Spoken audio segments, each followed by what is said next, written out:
भीमगंज गांव एकदम शांत जगह थी। जंगल के बीचों बीच बसा हुआ ये बाहरी दुनिया से कटा हुआ एक सुरक्षित ठिकाना था। भीमगंज में जिंदगी धीरे धीरे चलती थी।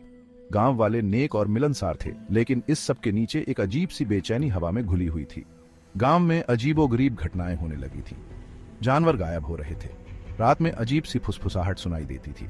गांव वालों ने इन डरावनी घटनाओं को नजरअंदाज करना ही ठीक समझा। वो अपनी शांत जिंदगी से चिपके रहे, उस अंधेरे को स्वीकार करने से इनकार करते रहे जो धीरे धीरे उनके करीब आ रहा था। उन्हें जल्द ही पता चलने वाला था कि कुछ राज्य दफन करके रखने के लिए नहीं होते। डर ने भीमगंज के दिल में अपना बीज बो दिया था और अब वो उगने वाला था। एक आम शाम जैसे ही सूरज ढलने लगा, चार दोस्त गांव के बाहर इकट्ठा हुए।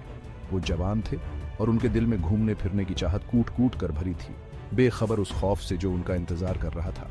उनका नाम था विजय, जो उनका लीडर था, अशोक जो हर बात पर शक करता था, प्रिया जो हमेशा सही बात सोचती थी, और राहुल जो सबसे ज्यादा डरपोक था। वो अपने गांव के चारों ओर फैले रहस्यों की तरफ खींचे चले आते थे। उनका जवान दिमाग सच्चाई जानने के लिए बेताब रहता था। उन्हें क्या पता था कि रोमांच की उनकी ये प्यास उन्हें ऐसी राह पर ले जाएगी जहां से वापसी नहीं है। अकल्पनीय दहशत की एक रात के लिए स्टेज तैयार हो चुका था। दोस्त अक्सर अपनी पसंदीदा जगह पर इकट्ठा होते थे। एक पुराने बरगद के पेड़ के पास एक टूटी फूटी पत्थर की दीवार। जैसे ही सूरज की आखिरी किरणें पत्तों से होकर गुजरी, उन्होंने कहानियां और हंसी साझा की। हालांकि आज रात माहौल कुछ अलग था। एक ठंडी हवा पत्तों को सरसराते हुए बह रही थी और अपने साथ एक अजीब सी खामोशी लिए हुए थी। विजय, जो हमेशा एक्साइटमेंट के लिए बेताब रहता था, ने चुप्पी तोड़ी। क्या तुमने पहाड़ी पर बनी उस पुरानी हवेली के बारे में सुना है? उसने पूछा। उसकी आंखों में शरारत झलक रही थी। बाकियों ने भी फुसफुसाहट सुनी थी। किंवदंतियों में एक अमीर परिवार के बारे में बताया गया था, जिसका अंत उसकी दीवारों के भीतर एक भयानक मौत के रूप में हुआ था। कहा जाता था कि उनकी आत्माएं अभी भी हवेली में भटकती हैं और उन लोगों से बदला लेने की तलाश में रहती हैं जो उनकी शांति भंग करने की हिम्मत करते हैं। बकवास मत करो विजय, अशोक ने उपहास किया। हालांकि उसके चेहरे पर बेचैनी की झलक साफ दिख रही थी। भूत प्रेत होते ही नहीं है, वो बस एक पुराना खाली मकान है। प्रिया, जो हमेशा सही बात सोचती थी, ने बातचीत को हवेली से दूर ले जाने की कोशिश की। रोमांच करने के और भी बहुत से तरीके हैं, उसने कहा। हम जंगल घूमने जा सकते हैं या पुराने मंदिर जा सकते हैं। लेकिन विजय ने अपना मन बना लिया था। उसे अपने दोस्तों को उनके कंफर्ट जोन से बाहर धकेलने की आदत थी। क्या तुम डरे हुए हो? उसने चिढ़ाते हुए कहा। उसके चेहरे पर एक शरारती मुस्कान फैल गई। अशोक, जो कभी भी चुनौती से पीछे हटने वाला नहीं था, फिर से मुस्कुराया। बिल्कुल नहीं, उसने पलटवार किया। अगर तुम भूतों के साथ एक रात बिताने के लिए इतने उत्सुक हो तो चलो करते हैं। राहुल, जिसका दिल उसकी छाती में जोर जोर से धड़क रहा था, पहली बार बोला। मुझे नहीं पता दोस्तों, वह हकलाया। हो सकता है कि ये इतना अच्छा आइडिया ना हो। उसकी बातों को किसी ने सुना ही नहीं।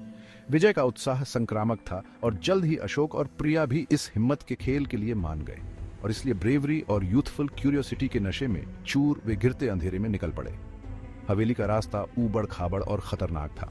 कांटेदार झाड़ियां उनके कपड़ों से चिपक जाती थीं और ऐसा लगता था जैसे जंगल हर तरफ से उन पर दबाव बना रहा हो। डूबते सूरज ने लंबी भयानक परछाइयां बनाई जो उनके पैरों के चारों ओर नाच रही थी। हर कदम के साथ हवा और भारी होती गई, मानो उनके सीने पर कोई भार आ गया हो। जैसे ही वे अपने गंतव्य के पास पहुंचे, हवेली उनके सामने मुरझाती रोशनी में एक कंकाल जैसी आकृति के रूप में दिखाई दी। उसका कभी भव्य रहा रूप अब ढह रहा था और सड़ रहा था।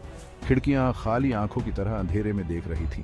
सिर्फ पत्तों की सरसराहट और दूर से आती किसी रात के पंछी की आवाज से ही सन्नाटा टूट रहा था। डर ठंडा और तेज उनके सकरेज को कुतरने लगा। दोस्त उस जंग लगे लोहे के गेट पर रुक गए, जिसकी सलाखें मुड़ी हुई और टूटी हुई थी।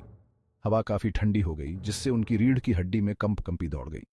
ऐसा लग रहा था जैसे हवेली खतरे का आभास करा रही हो, मानो उन्हें वापस लौटने की चेतावनी दे रही हो। विजय, जिसका साहस पहली बार डगमगा रहा था, हिचकिचाया। उसने कांपते हुए हाथ से गेट को धक्का दिया। वो एक कर्कश आवाज के साथ खुल गया। सन्नाटे में उसकी आवाज चीख की तरह गूंज उठी। एक गहरी सांस लेते हुए विजय गेट के अंदर चला गया। उसके पीछे अशोक था। प्रिया ने घबराहट से रास्ते की तरफ देखा। उसके मन में एक अजीब सा डर समा गया। राहुल पीला पड़ चुका था और कांप रहा था। वो पीछे हट गया। उसकी नजरें घबराहट से इधर उधर भाग रही थीं। शायद हमें बस चले जाना चाहिए, वह फुसफुसाया। उसकी आवाज मुश्किल से ही सुनाई दे रही थी। अशोक मुस्कुराते हुए पीछे मुड़ा। उसके चेहरे पर एक अजीब सा ग्रिन था। क्या हुआ राहुल? उसने चिढ़ाया। कुछ भूतों से डर लग रहा है। उसकी बात पूरी होने से पहले ही हवा के एक झोंके ने गेट को एक बहरेपन भरी आवाज के साथ बंद कर दिया। दोस्त घूम गए। उनके दिल एक साथ जोर से धड़कने लगे। एक काली परछाई सायों में गायब हो गई, उसके पीछे एक ठंडी सिहरन छोड़कर।